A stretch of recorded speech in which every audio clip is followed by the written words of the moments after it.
வணக்கம். இது தமிழ்குரலின் சிறப்பு நேர்காணல். இன்றைய விருந்தினர் மரியாதைக்குரிய சமூக அரசியல் திறனாய்வாளர், எழுத்தாளர் திருமிகு ராஜகம்பீரன் அவர்கள். சார் வணக்கம். சார் வணக்கம். தமிழ்நாட்டில் மற்றும் ஒரு புதிய கட்சி உதயமாகி இருக்கிறது. அதுக்கு பெயர் பார்த்திங்கன்னா விஜய் அவர்கள் கட்சி தொடங்கி இருக்கிறார் அப்படிங்கிறது தான். 2K கிட்ஸ் எல்லாம் ரொம்ப சந்தோஷமாக இருக்கிறாங்களோங்கிற மாதிரி அவருடைய ஆதரவாளர்கள் ஒரு பக்கம் மகிழ்ச்சி வெள்ளத்தில் இருக்கிறாங்க. இன்னொரு பக்கமாக அரசியல் கட்சிகள் பெரும்பாலும் வரவேற்கிறாங்க. வந்துட்டு களத்துக்கு பார்த்துக்கிட்டு இப்போ தானே வந்திருக்காரு அப்படிங்கிற மாதிரி பார்க்குறாங்க. இதுக்கு பின்னாடி யார் இருப்பா, அவருக்கு என்ன இதற்கான உறுதிப்பாடு இருக்கும் அப்படின்னும் பல விவாதங்களை திறந்து வச்சுருக்கிறாங்க. இந்த ஒரு நகர்வு இதை நீங்கள் எப்படி பார்க்குறீங்க? ஏற்கனவே எதிர்பார்க்கப்பட்ட ஒன்று தானே? 92 தன்னுடைய திரைப்பட வாழ்க்கையை தொடங்கிய விஜய் அவர்கள் ஏறத்தாழ 32 ஆண்டு காலம் சினிமாவிலே ஒரு உச்ச நட்சத்திரமாக உயர்ந்திருக்கிறார். வசூல் ரீதியாக, வணிக ரீதியாக முன்னணி கதாநாயகனாக இருக்கக்கூடிய அவருக்கு தமிழ்நாட்டினுடைய அரசியல் சூழ்நிலையிலே ஒரு இரண்டாவது எதிர்க்கட்சி என்று சொல்லக்கூடிய இடத்திலே, ஆளுங்கட்சி அல்லாத இரண்டாவது எதிர்க்கட்சி என்று சொல்லக்கூடிய இடத்திலே ஒரு பெரிய வெற்றிடம் நிலவுவதாக கருதுகிறார்கள். உதாரணத்திற்கு எடப்பாடி பழனிசாமி திமுகவிற்கு சமபலத்தில் இல்லை, ஒரு அணியினுடைய அரசியலாகத்தான் இருக்கிறார் என்று சிலர் கருதுகிறார்கள். ஆளே இல்லாமல் காற்றோடு கத்தி சண்டை போடுவது மாதிரி பாஜக ஒரு பக்கம் அரசியல் செய்கிறது. அவர்கள் வெறும் அறிக்கைகளும் ஊடகங்களையும் நம்பிக்கொண்டு ஒன்றிய அரசாங்கம் நமக்கு மேலே இருக்கிறது என்கிற அந்த தெனாவட்டில் பேசித் திரிகிறார்கள். நாம் தமிழர் கட்சியை பொறுத்தவரையில் அவர்கள் ஒரு மேடை அரசியல்வாதி, ஒரு வாய்ச்சவடாலை நம்பிக்கொண்டு வாழ்ந்து கொண்டிருக்கிறார்கள். இப்போ தமிழ்நாட்டிலே மாற்றுக் கட்சிகள், எதிர்க்கட்சிகள் என்று சொல்லுகிற இரண்டாவது இடத்திலே இருக்க வேண்டிய கட்சிகள் எல்லாமே சின்ன சின்ன கட்சிகளாக இருக்கிறது. எனவே திமுகவிற்கு ஒரு மாற்றுக் கட்சி வேண்டும், சமபலத்தோடு மோதக்கூடிய கட்சி வேண்டும் என்கிற வெற்றிடம் நிலவுவதாக சிலர் கருதி கொண்டு அரசியலுக்குள்ளே வருகிறார்கள். அதில் ஒருவராகத்தான் நான் விஜயை பார்க்கிறேன். அவர்களுக்கு இருக்க ஒரே ஒரு நம்பிக்கை, அவர்களுக்கு பெரிய கொள்கை பின்புலமோ, தத்துவ பின்புலமோ, இயக்க பின்புலமோ இல்லை என்றாலும் சினிமாவிலே அவருக்கு இருக்கக்கூடிய அந்த மிகப்பெரிய ஒரு வசீகரத்தை எப்படியாவது ஓட்டு வங்கியாக மாற்றிவிட வேண்டும் என்கிற ஒரு கணக்கு அவர்களுக்கு இருக்கிறது. நீங்கள் குறிப்பிட்டதை போல இந்த 2000க்கு பின்பு பிறந்த 2K கிட்ஸ் என்று சொல்லக்கூடியவர்கள் அவர்களுக்கு வரலாற்று பூர்வமாக எதையும் ஆராய வேண்டிய அவசியம் இல்லை. அவர்களுக்கு சமூக நீதியோ, பொது உடைமையோ, அவர்களுக்கு வரலாற்று பார்வையோ இல்லை. அப்போ மிக இயல்பாக அவர்கள் ஈர்க்கப்படுவார்கள் என்கிற கணக்கிலே அவர் உள்ளே வருகிறார். ஆனால் எனக்கு தெரிந்து அரசியல் என்பது ஒரு மாபெரும் யுத்தம். நீங்கள் ஆற்றிலே நீந்துவதற்கும் கடலிலே நீந்துவதற்கும் பெரிய வேறுபாடு இருக்கிறது. ஆனால் விஜய் அவர்களை பொறுத்தவரையில் அவர் ஆற்றிலே நீச்சல் பழகி கடலுக்குள்ளே குதித்தால் கூட பரவாயில்லை, நீச்சல் குளத்திலே நீச்சல் பழகி விட்டு கடலுக்குள்ளே வருகிறாரே என்கிற போது அவர் எப்படி இதை எதிர்கொள்வார் என்கிற மிகப்பெரிய அச்சமே இருக்கிறது எனக்கு. ஏனென்றால் அவர் சினிமாவிலே அடைந்த உயரங்களுக்கு அவருக்கு ஏறத்தாழ அதுவே உடனடி சாத்தியம் இல்லை. அவருடைய தொடர்ச்சியாக அவருடைய படங்கள் பூரா தோல்வி அடைந்து அவர் சினிமாவுக்கு லாயக்கில்லை என்று பலராலும் புறக்கணிக்கப்பட்டவர். அவர் பல முன்னணி இயக்குநர்கள் உதாரணத்திற்கு இயக்குனர் இமயம் பாரதி ராஜாலாம் வேணான்னு விரட்டிட்டார். அவரை வச்சு படம் எடுங்க அப்படின்னு எஸ்சி போய் சொல்கிறாரு. இல்லை, அன்ஃபிட்டு சினிமாவுக்கு கேட்டால் அவர் நிராகரிச்சிட்டார். இந்த முகம் சினிமாவுக்கானது இல்லை, நிராகரிச்சிட்டார். நிறைய ஸ்ட்ரகிளுக்கு பின்னாடி அவர் பூவே உனக்காக, காதலுக்கு மரியாதை, அந்த மாதிரி சில படங்கள் துள்ளாத மனமும் துள்ளும் போன்ற படங்களுக்குள்ளே ஒரு லவ்வர் பாயாக இருந்து அப்படியே படிப்படியாக ஆக்ஷன் ஹீரோவாகி ஒரு வசூல் மன்னனாக வளர்ந்திருக்கிறார். அந்த வளர்ச்சி மட்டுமே ஒரு அரசியலுக்கு போதுமானதா என்ற ஒரு கேள்வி இருக்கிறது. ஒரு சமூகம் பற்றி என்ன புரிதல் இருக்கிறது, பொருளாதாரம் பற்றி என்ன புரிதல் இருக்கிறது, தமிழ்நாட்டிலே இருக்கக்கூடிய சாதிகள் பற்றி என்ன புரிதல் இருக்கிறது, பல்வேறு இனக்குழுக்கள் பற்றி என்ன புரிதல் இருக்கிறது, ஒரு பிரச்சனைகளுக்கான தீர்வு அவரிடத்தில் என்ன இருக்கிறது என்ற ஒரு நீண்ட பயணம் இருக்கிறது எல்லாரும். இப்போ எம்ஜிஆர் அவர்கள் முதலமைச்சர் ஆனார்னா அவர் மிக நீண்ட காலம் திராவிட முன்னேற்ற கழகத்தில் பயிற்சி பெற்றிருக்கிறார், அரசியல் பயிற்சி. அந்த கட்சியிலே சட்டமன்ற உறுப்பினராக இருந்திருக்கிறார், பொருளாளராக இருந்திருக்கிறார், கட்சி மாநாடுகளை முன்னின்று நடத்தி இருக்கிறார். அவர் நிறைய களப்பணியில் இருந்திருக்கிறார். அவருக்கு ஒரு அரசியல் பயிற்சி இருந்தது. அவருடைய பயிற்சி மாதிரி அவருடைய மன்றத்தினருக்கும் பயிற்சி இருந்தது. அப்புறம் அன்றைய காலகட்டத்தில் அண்ணாவால் உருவாக்கப்பட்ட 2ஆம் கட்ட தலைவர்கள் என்று சொல்லக்கூடியவர்கள் மிக நீண்ட வரிசை ஒன்று இருந்துச்சு. அதிலே கலைஞருக்கு நிகரான ஆளுமை கொண்ட 2ஆம் கட்ட தலைவர்கள் பல பேர் எம்ஜிஆரின் பக்கம் நின்றார்கள். நாவலர் நெடுஞ்செழியன், சபாநாயகராக இருந்த காளிமுத்து, அரங்கநாயகம், அதே போல் சபாநாயகராக இருந்த ராசாராம் என்று ஒரு பெரிய பட்டியல் இருக்கிறது. இவ்வளவு பேரும் வழிநடத்திய காரணத்தினால அவராலேயே நிர்வாக ரீதியாக நிறைய ஆட்டம் காண்டுச்சு. அவரால் நீண்ட கால திட்டங்களை எல்லாம் அவரால் நிறைவேற்ற முடியல. கலைஞரோடு ஒப்பிட்டு பார்த்தால் நிர்வாக ரீதியாக அவருடைய அரசாட்சி என்பது, அவருடைய ஆட்சி என்பது இதற்கு நிகரான ஆட்சி என்று கூட சொல்ல முடியாது. அவருக்கு காலம் வழங்கிய வாய்ப்பும் குறைவு தான். இருந்தாலும் அவர் ஒரு சிறந்த நிர்வாகியாக இருக்க முடியவில்லை. அப்போ அவ்வளோ எளிதானது அல்ல. ஜெயலலிதா கூட பார்த்தீங்கன்னா ஜானையா ஜெயலலிதாவா என்கிற அணியில் ராஜீவ்காந்தியினுடைய அந்த படுகொலை தான் அவரை தலைவியாக்குச்சு. அப்போ முதல் அவர் 91லேருந்து 96 வரைக்கும் ஜெயலலிதா ஆட்சி ஆண்ட போது மிக மோசமான விளைவுகளை செஞ்சார். ஒரு தமிழ்நாட்டில் இவ்வளவு மோசமாக ஆட்சி ஆளவே முடியாதுங்கிற அளவுக்கு நிர்வாக சீர்கேடு நடந்தது. அவர் அரசியலை கற்றுக்கொள்வதற்கே நெடுநாளானது. எனவே அரசியல் அவ்வளவு எளிதானது அல்ல. ஒரு சினிமாவில் ஒரு டைலாக் பேசிட்டு ஒரு காட்சியில் நடித்து விட்டு உங்களுடைய முகத்தில் வெயில் படாமல் ஒருவர் குடைப்பிடிப்பார். நீங்கள் ஒரு டைலாக் பேசிட்டு அந்த டேக் ஓகே ஆனதுக்கு பின்னாடி நீங்கள் போய் கேரவனில் போய் ரெஸ்ட் எடுத்துட்டு நீங்கள் கோடிகளில் சம்பளம் வாங்கி கொண்டு ஒரு கனவு நாயகனாக வாழ்வதற்கும் யதார்த்தத்திலே ஒவ்வொரு தெருக்களுக்கும், ஒவ்வொரு வீடுகளுக்கும், ஒவ்வொரு நகரங்களுக்கும், ஒவ்வொரு கிராமங்களுக்கும் பயணித்து மக்களை சந்திப்பது எளிதான விஷயமே அல்ல. அது எப்படி ஒரு 100 கோடி ரூபாய் சம்பளம் வாங்கக்கூடிய ஒரு கதாநாயகன் 500 கோடி 1000 கோடிக்கு விற்பனையாகக்கூடிய ஒரு திரைப்படத்தினுடைய ஒரு பிரம்மாண்ட கதாநாயகனாக வெற்றிகரமாக உலா வந்து கொண்டிருக்கிற அதே நேரத்திலே இனிமேல் சினிமாவிலே நான் நடிக்க மாட்டேன், நான் ஒரு படம் தான் பாக்கி வச்சிருக்கிறேன், அதை முடிச்சுட்டு நான் முழுக்க அரசியலில் இறங்க போகிறேன் என்று சொன்னால் அவ்வளவு பெரிய தியாகியா விஜய் என்கிற கேள்வி எனக்கு வருகிறது. எல்லா வருமானத்தையும் விட்டுவிட்டு அவர் தெருவில் இறங்கி மக்களுக்கு வேலை செய்ய வேண்டும் என்று சொன்னால், இப்போ சிரஞ்சீவி சொல்கிறார், தெலுங்கு நடிகர், நான் அரசியலுக்கு நிறைய சொத்துக்களை இழந்து விட்டேன், நான் சேமித்து வைத்த செல்வங்களை இழந்து விட்டேன் அவர் சொல்கிறாரு. நான் புகழினுடைய உச்சிக்கு போய் கொண்டிருக்கிற போதே நான் அரசியலுக்குள் போனதால் சினிமாவில் என்னுடைய கிரேஸ் குறைந்து விட்டது, நான் கொஞ்சம் தடுமாறிட்டேன்னு சரத்குமார் சமீபத்தில் ஒரு பேட்டியில் சொல்கிறார். அப்போ பெரிய நடிகர்களுக்கே கூட அது சாதகமாக இல்லை. நம் கண் முன்னாடி கமலஹாசன் என்ன ஆனார்? ஒரு உலக நாயகன். சாதாரண வானதி சீனிவாசனிடத்திலே போய் ஒரு சட்டமன்ற உறுப்பினராக கூட ஆக முடியாமல் தோற்று போய் யதார்த்தம் புரிந்து கொண்டு மீண்டும் இந்தியா கூட்டணியிலே நிற்கிறார். அப்போ இவ்வளவுதான் அரசியலிலே சாத்தியம் என்பதை எல்லாரும் எம்ஜிஆர் ஆகிவிட முடியாது என்கிற யதார்த்தத்தை புரிந்து கொள்ள வேண்டும் என்கிற ஒரு கோரிக்கை எல்லாருக்குமே இருக்கிறது. சிவாஜி கணேசனுக்கு சாத்தியப்படாத அரசியல் டி ராஜேந்தர், பாக்கியராஜ், மன்சூர் அலிகான், மிக நீண்ட பட்டியல் இருக்கிறது. கமலஹாசன் வரைக்கும், ஏன் சீமான் வரைக்கும் சொல்லலாம். சினிமா துறையிலே இருந்து அரசியலில் வெல்ல முடியாதவர்கள், போராடி கொண்டிருக்கிறவர்கள், தன்னுடைய இடத்தை நிலைநிறுத்த முடியாதவர்கள் என்று தடுமாறி கொண்டிருக்கிற ஒரு எண்ணிக்கையிலே சீமான் வரைக்குமே அது ஒர்க் அவுட் ஆகலை. எனவே விஜய் வருவதன் மூலமாக என்ன சாதிக்க போகிறார், என்ன கோட்பாட்டை வைத்திருக்கிறார் என்கிற ஒரு கேள்வி இருக்கிறது. ஏன்னா இப்போ விஜய் 2 விஷயங்கள் அவர் லிஸ்ட் பண்ணுறாரு. நம்ம இதை தான் பிரதானமாக எடுத்துக்க போகிறோம். 26 வெற்றி பெற்று ஆட்சி அமைப்பது இலக்க சொல்லிடுறாங்க. எப்படி அடையிறது என்னங்கிறதெல்லாம் பின்னாடி பார்த்துக்கலாங்கிற மாதிரி இருக்குது. முதல் விஷயம் லஞ்ச ஊழலுக்கு எதிராக நிற்பது அப்படிங்கிறது. 2வது பிளவுவாத அரசியல் அப்படிங்கிறாங்க. முதல்ல இந்த எண்ணிக்கை, அதுக்கு ஃபஸ்ட்டு இதை சொல்லிட்டு 2வது அதை வைக்கிறதே சரியாங்கிற மாதிரியான ஒரு விவாதமும் இருக்குது. ஊழல் அப்படின்னா அதை தாண்டி இந்த பக்கம் பிளவுவாத அரசியல் என்னும் பொழுது 2ம் ஒரு சேர இருக்கக்கூடிய பாஜகவை ஏன் நீங்கள் எதிர்க்கக்கூடாது, ஆனால் இந்த எலெக்ஷனில் நான் மௌனமாக தான் கிடப்பேன் அப்படிங்கிறது ஏதோ காரண காரியத்திற்காக அப்படிங்கிறத பலரும் பார்க்குறாங்க. நீங்கள் எப்படி பார்ப்பீங்க? ஒருவேளை இந்த நாடாளுமன்ற தேர்தலில் பாஜக வீழ்கிறதா இல்லையா என்று பார்த்துவிட்டு பிறகு நிதானமாக எந்த சேதாரமும் இல்லாமல் உள்ளே களத்துக்குள்ளே வரலாம் என்கிற, ஏன்னா சண்டை காட்சிகளில் நடிக்கிற போது, உயரத்திலே இருந்து குதிக்கிற போது அவர்களுக்கு பதிலாக டூப் நடிகர்கள் தான் உண்மையிலே குதிப்பாங்க. ஒரிஜினலான சண்டை காட்சிகளில் நடிக்கிற வீரர்களுக்கு சினிமாவில் டூப்புன்னு பேர் வச்சுருக்கான். அவர்கள் கீழே என்ன செய்வாங்கன்னா பெரிய பெரிய பெட்டெல்லாம் விரித்து வச்சுருப்பாங்க. அவர்கள் சரியாக குறிபார்த்து அந்த இடத்துல விழுகிறதுனால எந்த அடிபடாமல் அவங்க எந்திரிச்சிருவாங்க. அதே போல் சண்டை காட்சிகளில் எப்படி சேஃப்டியாக சில விஷயங்களை முன்கூட்டி ஏற்பாடு செய்வார்களோ, உயரத்தில் குதிக்கிற போது ஒரு வலை கட்டுவார்கள் தவறு எங்கும் போயிடக்கூடாதுங்கிறதுக்காக, அதே போல் ரொம்ப சேஃப்டியான ஒரு அரசியலை தான் விஜய் நிகழ்த்தலாம் என்று நினைக்கிறார். 2024 நாடாளுமன்ற தேர்தலில் உங்களுடைய கருத்து என்ன என்று சொல்வதற்கு உங்களுக்கு தைரியம் இல்லை. அதன் அர்த்தம் நீங்கள் மதவாதத்தை எதிர்க்கிறீர்கள், பிளவு அரசியலை எதிர்க்கிறீர்கள் என்று சொன்னால் பாஜக தான் இந்தியாவிலே பிளவு அரசியலை செய்கிறது. பழனி கோயிலுக்குள்ளே போகக்கூடாது என்று சொல்லுகிற அதே கட்சி ஞானவாபியினுடைய மசூதிக்குள்ளே போய் நீங்கள் பூஜை செய்யலாம் என்று 2யுமே கோர்ட்டின் வழியாக பேசுகிறார்கள். சங்கிகள் நீதிபதிகளாக மாறி சங்கரமடமாக எல்லாவற்றையும் மாற்றி கொண்டிருக்கிற காட்சிகளை நாம் பார்க்கிறோம் கண் முன்னாடி. அப்போ பிளவு அரசியலை, வெறுப்பு அரசியலை பேசி கொண்டிருக்கிற பாஜகவை எதிர்ப்பதற்கு அவருக்கு திராணி இருக்கிறதா என்றால் நிச்சயமாக இல்லை. அது மட்டும் இல்லை, ஊழல் குறித்து பேசுகிறார்கள். ஊழல் 2 வகையாக நான் பார்க்கிறேன். ஒன்று என்னென்னா தனி மனித ஊழல். ஒருவர் எம்எல்ஏவாக இருக்கிறவர் இப்போ உதாரணத்திற்கு இப்போ செந்தில் பாலாஜி வழக்கு இருக்குன்னு வச்சுங்க.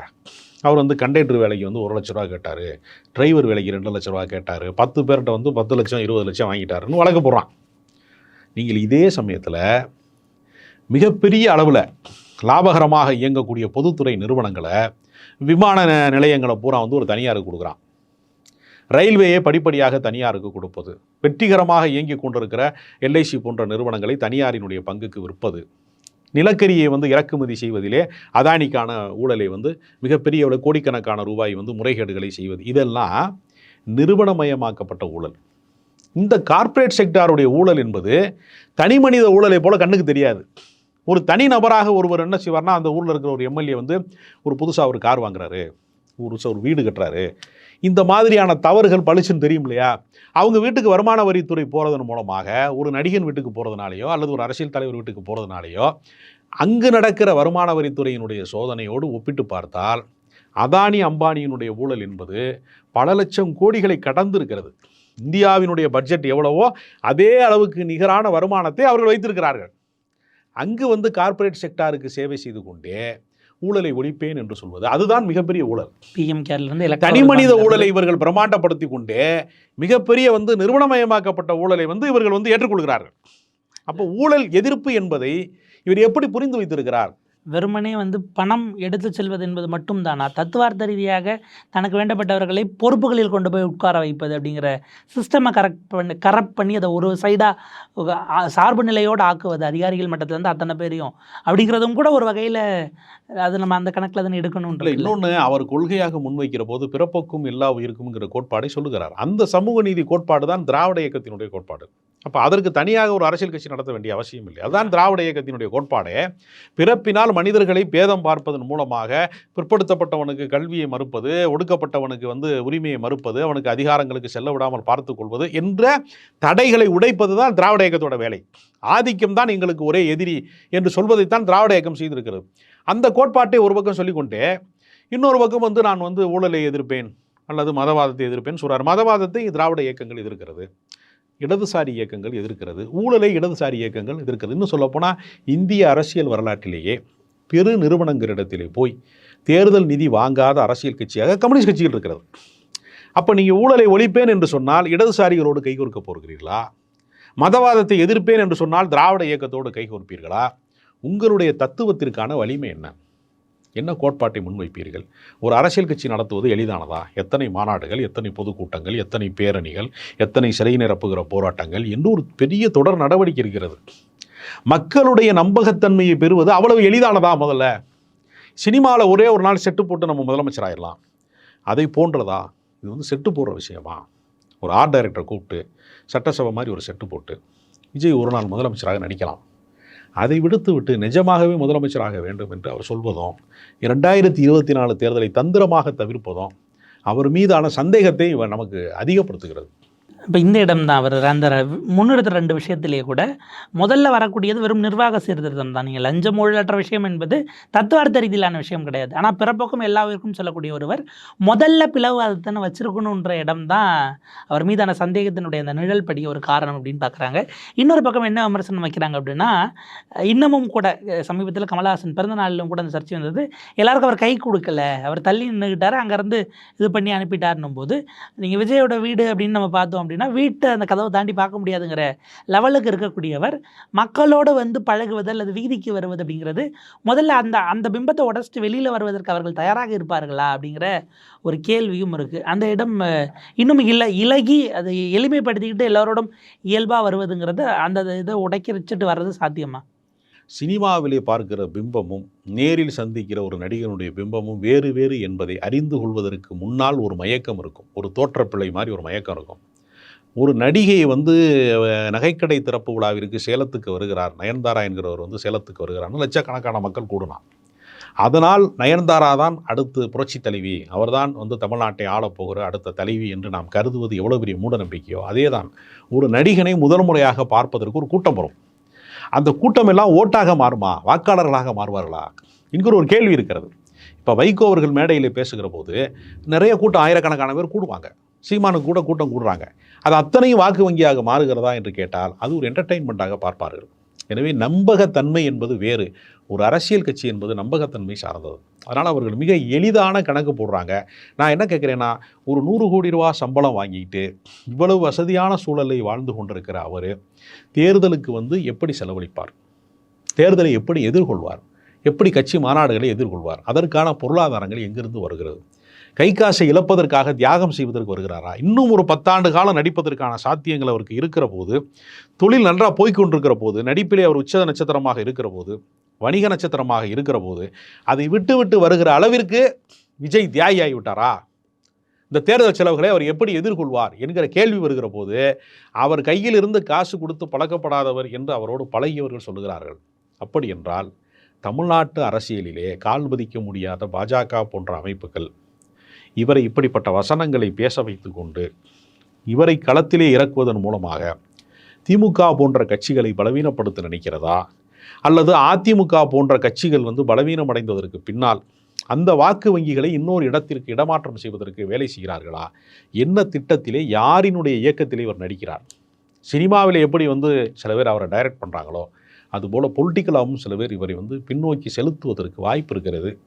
எனவே அந்த அடிப்படையிலே விஜயினுடைய அரசியல் வருகை என்பது மிகுந்த சந்தேகத்துக்குரியதாக நான் பார்க்கிறேன். ஏன்னா அவர் 2026 ஆட்சியை பிடிப்பது இலக்கு, 2024 தேர்தல் முடிஞ்ச பிறகு கொள்கை, கோட்பாடு, கொடி, சின்னமெல்லாம் சொல்கிறேன்றாருன்னா 26 ஆட்சியை பிடிக்குன்னா திமுகவை விலக்குவது என்பது தான் உங்களுடைய பிரதான குறிக்கோள் அப்படின்னு நம்ம புரிஞ்சுக்க வேண்டியதாக இருக்கிறது. இதை தான் கிட்டத்தட்ட ரஜினி பண்ணிகிட்டு இருந்தார்.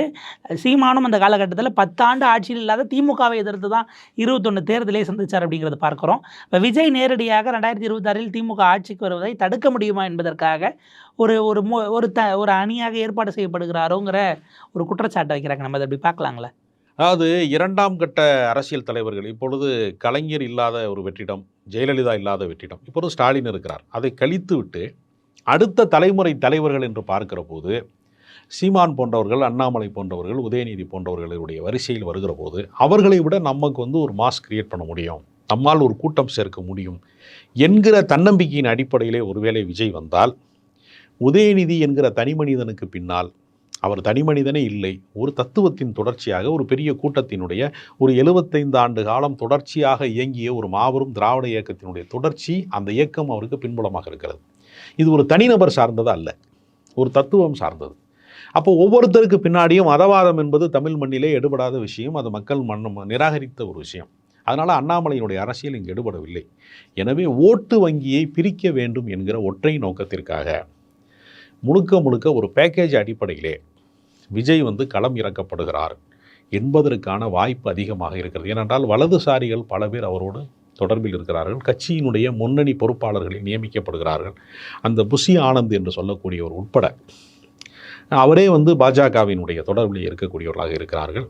எனவே இடைத்தரகர்களுடைய எண்ணிக்கையை பார்க்கிற போது இவர் முழுக்க பாஜகவால் கையாளப்படுகிறார் என்று சொல்வதற்கான சாத்தியங்கள் அதிகமாக இருக்கிறது.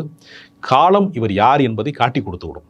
அதற்கு முன்பு ஒரு கூட்டம் அவரிடத்திலே ஏமாந்து, ஒரு இளைஞர் கூட்டம் தங்களுடைய ஆற்றலை, நேரத்தை இழந்துவிடக்கூடாது என்பதற்காக எடுத்து சொல்ல வேண்டிய அவசியம் நம்மை போன்றவர்களுக்கு இருக்கிறது. இப்போ அவருக்கு டார்கெட் பண்ணுவது இளம் தலைமுறை, முதல் தலைமுறை அல்லது 2வது முறை வாக்களிக்கக்கூடிய வாக்காளர்கள் அப்படின்னு நம்ம எடுத்துக்கிட்டோம்னா, இப்போ இவர்களை நெருங்குவது அல்லது இவர்களை திரும்ப அரசியல்படுத்த வேண்டிய இடத்திலிருந்து இப்போது களத்தில் இருக்கக்கூடிய பாரம்பரியமிக்க திராவிட கட்சிகள் விலகி விட்டார்களோ என்கிற ஒரு இடம் வருது இல்லை. இப்போ அந்த இடத்துல அந்த மயக்கம் இன்னமும் இருக்கிறது அப்படின்னா அந்த இடம் ஒரு தொய்வு ஏற்பட்டிருக்கோ, அது அடுத்த தலைமுறையை உள்ளே கொண்டு வருவதற்கு இங்கே ஆண்ட கட்சிகளுக்குங்கிற ஒரு பார்வை வருது இல்லை. இல்லை, நிச்சயமாக இப்பொழுது என்ன ஆயிடுச்சுன்னா, ஒரு கார்ப்பரேட் காலமாக இது மாறின பின்னதுனே அரசியல் என்பதே கிட்டத்தட்ட ஒரு காலத்தில் கான்ட்ராக்ட்காரர்கள் தனியாக இருந்தார்கள், கட்சிக்காரர்கள் தனியாக இருந்தார்கள். இப்பொழுது கான்ட்ராக்ட்காரர்களே கட்சிக்காரர்களாக மாறிவிட்டார். நாமே அவனுக்கு நிதி கொடுக்கணும், நம்மளே கட்சி செயலாளர் ஆகிடலாமே, மாவட்ட செயலாளர் ஆகிடலாமே, ஒன்றிய செயலாளர் ஆகிடலாமே என்று வணிக ரீதியாக அரசியல் என்பது தொண்டு என்பதற்கு பதிலாக அரசியல் ஒரு வியாபாரமாக மாற்றப்பட்டதனுடைய விளைவாக கொள்கை தெரிந்தவர்கள் தான் இந்த கட்சியிலே இருக்க வேண்டும் என்கிற ஒரு அடிப்படை முகாந்திரம் இல்லாமல் போனதன் விளைவுதான் நடிகர்கள் நாடால் ஆசைப்படுவதும் இது போன்ற தவறுகள் வரலாற்று பிழைகள் நிகழ்வதற்குமான வாய்ப்பாக இருக்கிறது. நிச்சயமாக, அதாவது RSSயில் இருந்து பயிற்சி பெற்ற ஒருவன் தான் பாஜகவிற்கு முதன்மை பொறுப்புக்கு வர முடியும் என்று அவர்கள் விதிமுறை வைத்திருப்பதைப் போல திராவிட இயக்கத்தினுடைய கோட்பாடுகள் புரிந்த ஒருவன் தான் திமுக போன்ற அரசியல் கட்சிகளிலோ அதிமுக போன்ற திராவிட இயக்க கட்சிகளிலோ பொறுப்பு வகிக்க முடியும் என்கிற சூழ்நிலையை நாம் உருவாக்காமல் தவற விட்டு விட்டோம் என்கிற ஒரு குற்றச்சாட்டும் இருக்கிறது. கொள்கையை அடுத்த தலைமுறைக்கு நாம் சொல்ல தவறிய காரணத்தினால் அல்லது கடத்த தவறிய காரணத்தினால், இது முழுக்க முழுக்க அரசியல் வணிகமயமாக மாறிய காரணத்தினால், இது போன்ற போலியான மாயமான்களுக்கு பின்னால் ஒரு இளைஞர் கூட்டம் தங்கள் அறிவையும் ஆற்றலையும் நேரத்தையும் வீணடிப்பதற்கான சூழலாக மாறிவிடுமோ என்கிற அச்சம் இயல்பாக எழுகிறது. அதை நிச்சயமாக ஏற்கனவே இருக்கக்கூடிய அரசியல் கட்சிகள், சமூக நீதியை போற்றக்கூடியவர்கள், பொது உடைமை சித்தாந்தத்தை பேசக்கூடியவர்கள் இன்னும் வலிமையாக மக்களோடு உரையாட வேண்டும், மக்களை அரசியல்படுத்த வேண்டும். அது ஒன்றுதான் இது போன்ற தீமைகளை தடுப்பதற்கான ஒற்றை வழி. இன்றைக்கு விஜய் வெளியிட்டிருக்கக்கூடிய அந்த அறிக்கையை பார்க்கும்பொழுது அதனுடைய மொழி நடையோ அல்லது அதில் இருக்கக்கூடிய கண்டென்ட் அப்படிங்கிறது அது எந்த முகாமை நோக்கி அவர் நகர்கிறார் அப்படின்னு ஏதாச்சும் கணிக்க முடியுதா, இல்லை எதுவும் பரிச்சயமாக இருக்கா உங்களுக்கு? அவர் தமிழகம் என்கிற சொல்லை கையாளுகிறார். தமிழகம் என்கிற சொல்லை சமீபத்தில் ஆளுநர் கையாண்டார். கழகம் என்றவர் போட்டுக்கொள்கிறார். தேமுதிக கூட அப்படிதான் தன்னை போட்டுக்கொண்டது. ஆனால் அவர்கள் முழுக்க வலதுசாரி அரசியலுக்கும் பாஜகவின் மதவாத அரசியலுக்கும் துணை போனார்கள். நடுவில் இருக்கக்கூடிய வெற்றி என்பது விஜயினுடைய இன்னொரு பெயர் தான். விஜய் என்கிற வடமொழி சொல்லுக்கு வெற்றி என்றுதான் தமிழில் பொருள். எனவே தன் பெயரில் தானே ஒரு கட்சியை தொடங்கியிருக்கிறார். அதிலே கூட ஒரு ஒற்றுப்படையோடு தொடங்கியிருக்கிறார். தமிழை முறையாக எழுத தெரியாத ஒரு தலைமுறை சார்ந்தவர்கள் இதை கண்டுகொள்ளாமல் இருக்கிறார்கள். ஆனாலும் சொல்கிறேன், ஒற்றுப்பிழையோடு நின்று விடாமல் வரலாற்று பிழையும் சேர்த்து செய்வதற்கு பார்க்கிறார். நிச்சயமாக இந்த அரசியல் தமிழ்நாட்டு நலனுக்கு நன்மையாக இருக்காது. ஒரு போலி திராவிடத்தை கட்டமைத்து, போலியான ஒரு அரசியலை கட்டமைத்து உண்மையான அரசியலை தோற்கடிக்க வேண்டும் என்பதற்கான முயற்சியில் ஒரு நாடகத்தின் ஒரு பகுதியாகத்தான் இந்த நடிகர்களின் அரசியல் இருக்கும். அதற்கு தமிழக மக்கள் ஏமாந்து விடக்கூடாது என்பதான் நம்முடைய கருத்து. அதாவது இப்போ நீங்கள் சொல்ல வர்றது, திராவிடம் என்கிற சொல் இப்போ கவனமாக தவிர்க்கப்பட்டிருக்கிறது. திராவிடத்திற்கு எதிராக தமிழ் என்கிற அரசியலை முன்னிறுத்தக்கூடிய பல விதமான நெக்ஸஸில் அந்த அந்த அந்த ஆக்டோபஸ் கரங்கள் ஒரு அமைப்பு செயல்படுது அப்படின்னா அதில் ஒரு கையாக அவர் மாறி இருக்கிறாருங்கிற ஒரு அர்த்தம் வருது. நிச்சயமாக அப்படித்தான் சிந்திக்க வேண்டியிருக்கிறது. விஜயினுடைய அரசியல் நடவடிக்கையில் தொடர் நடவடிக்கைகளை நாம் தொடர்ந்து கண்காணிக்கிற போது அவர் எவ்வளவு போலித்தனமான ஒரு அரசியலிலே முன்னெடுக்கிறார் என்பதை மக்கள் புரிந்து கொள்வார்கள். அவர் திரைப்படத்துறைக்கு ஒருவேளை ரஜினிகாந்தை போல அரசியலுக்கு வருவதாக போக்கு காட்டிவிட்டு அரசியல் சூழ்நிலை சரியாக இல்லை என்கிற காரணத்தை காட்டி மீண்டும் அவர் வாபஸ் பெறுவதற்கான வாய்ப்பும் இருக்கிறது. அவரை நம்பி கொடியை கட்டி அவர் வந்து விடுவார் என்பதற்காக செலவு செய்கிற ஒரு கூட்டமும், ரஜினிகாந்த் எப்படி தன்னுடைய ரசிகர்களை வருகிறேன் என்று சொல்லி ஏமாற்றினாரோ அதே போல இவரும் ஒரு ஏமாற்றத்தை தருவதற்கான வாய்ப்பு இருக்கிறது. விஜய் சுதாரித்துக் கொள்வாரா, மக்கள் சுதாரித்துக் கொள்வார்களா என்பதை நாளைய காட்சிகள் மாறும்போது நாம் புரிந்து கொள்ள முடியும் என்று நம்புகிறேன். இப்போ விஜய் அவர்கள் இதற்கு முன்பாக இருந்த திரைத்துறையிலே பல விஷயங்களில், அதாவது இன்றைக்கு அவர் பேசக்கூடிய சமூக நீதியோ சமத்துவமோ இல்லை எல்லாருக்குமா எல்லாமும் அப்படிங்கிற இடமோ, இது சார்ந்த அந்த சமத்துவமின்மைங்கிறது அந்த துறைக்குள்ளே தான் இருந்தது. அது சார்ந்தே பல பிரச்சனைகள் இன்னும் இருக்கிறது. தன்னுடைய ரசிகர்கள் சுரண்டப்படுவதையே அமைதியாக தானே பார்த்தார் அப்படிங்கிற கேள்வியை முன்வைக்கும்போது அவர் ஒன்றும் ஃபுல் டைம் அரசியல்வாதியாக வரல, வந்தால் எல்லாத்துலேயும் கருத்து கேளுங்க அப்படிங்கிற மாதிரியான ஒரு வாதம் வைக்கப்படுகிறது. அது எப்படி திடீர்னு, ஏன்னா அவர் சொல்கிறாரு, நான் என்னுடைய முன்னோர்களை இவ்வளோ ஆண்டு காலம் பார்த்து பகுத்து அறிந்து தெரிந்து அதனுடைய ஆழ அகலங்களை உணர்ந்து கொள்வதற்கான பயிற்சியிலலாம் இருந்தேன் அப்படின்னு குறிப்பிடுகிறார். இதெல்லாம் எங்கே நடந்தது? இவ்வளவுக்கு நடுவில் இதெல்லாம் நம்ம அதை கவனிக்காமல் விட்டுட்டோமோன்னு ஒரு எண்ணம் வருது. அப்போ நம்ம அதை எப்படி எடுத்துக்க வேண்டியிருக்கு? நடிகர்கள் வெற்றி பெற்றதற்கு பின்னால், திடீர் கோடீஸ்வரர்களாக வந்ததற்கு பின்னால், தனக்கு லட்சக்கணக்கான ரசிகர்கள் இருக்கிறார்கள் என்று தெரிந்ததற்கு பின்னால் தங்கள் மீது கட்டப்பட்ட பொய்யான பிம்பத்தை தாங்களே நம்ப தொடங்கி விடுவார்கள். இந்த சூப்பர் ஹீரோ இமேஜை எப்படி பொதுமக்கள் நம்புகிறார்களோ அதே போல் அவர்களே நம்ப தொடங்கி விட்டார்கள். அந்த ஒரு மனம் சார்ந்த ஒரு பிறழ்வு தான் இதெல்லாம் சுப்பீரியாரிட்டி காம்ப்ளெக்ஸ்னு சொல்லுவாங்க இல்லையா, தன்னை குறித்த உயர்வாக தானே மதிப்பிட்டுக் கொள்வது என்கிற இடத்திலே விஜய் இருந்து கொள்கிறாரே தவிர அவர் யதார்த்தத்தில் எம்ஜிஆரும் இல்லை, அறிவால் சிந்திப்பதற்கு, ஆற்றலாய் சிந்திப்பதற்கு கலைஞரும் இல்லை, அவர் களத்திலே நின்று வெற்றி பெறுவதற்கான சாத்தியங்களும் இல்லை. ஒரு மிகப்பெரிய பாரம்பரியமிக்க குடும்பத்திலே பிறந்த ராகுல் காந்தி கூட 5000 கிலோமீட்டருக்கு தன் பாதங்களால் நடந்துதான் இந்த மக்களை சந்தித்து தான் அரசியல் செய்ய முடியும் என்றால் அவரை விடவும் இவர் வசதியான சூழலிலோ செழுமையான சூழலிலோ இவர் தோன்றவே இல்லை. எனவே இவருடைய அரசியல் என்பது ஒரு கற்பனாவாதமாகத்தான் நான் பார்க்கிறேன். அவருக்கு சுற்றி இருக்கிறவர்கள் ஊதி பெருக்கப்பட்ட ஒரு பிம்பத்தை அவர் உண்மை என்று நம்பி தன்னைத்தானே ஏமாற்றிக் கொள்கிறார். அப்படித்தான் என்னால் சொல்ல முடியும். பார்வம் சார், ஒரு விரிவான உரையாடல் இன்றைக்கு தேவையானதும் கூட. பட் இதுக்கப்புறம் சூழல் எப்படி நகர்கிறது என்பதை பொறுத்து நம்ம திரும்ப திரும்ப உரையாட வேண்டிய ஒரு காலகட்டம் வரும். ஏன்னா ரஜினி வராமலே ரிட்டையர் ஆன, அரசியலுக்கு வராமலே ஓய்வு பெற்ற ரஜினிக்கு என்ன மாதிரியான ஒரு ஹைப் ஒரு 2-3 ஆண்டுகளாக ரொம்ப உச்சத்தில் கொடுக்கப்பட்டது 21க்கு முன்னாடி அப்படிங்கிறதெல்லாம் நம்ம பார்த்துருக்குறோம். இயங்குகிறார்களா, இயக்கப்படுகிறார்களா அப்படிங்கிறதெல்லாம் நிச்சயமாக காலம் எல்லா பிம்பங்களையும் உடைப்பதை போல உடைத்தே தீரும். நம்ம பார்க்கலாம், அந்த நேரத்திலும் விரிவாக பேசலாம். உங்கள் நேரத்துக்கும் கருத்துக்களுக்கும் ரொம்ப நன்றி.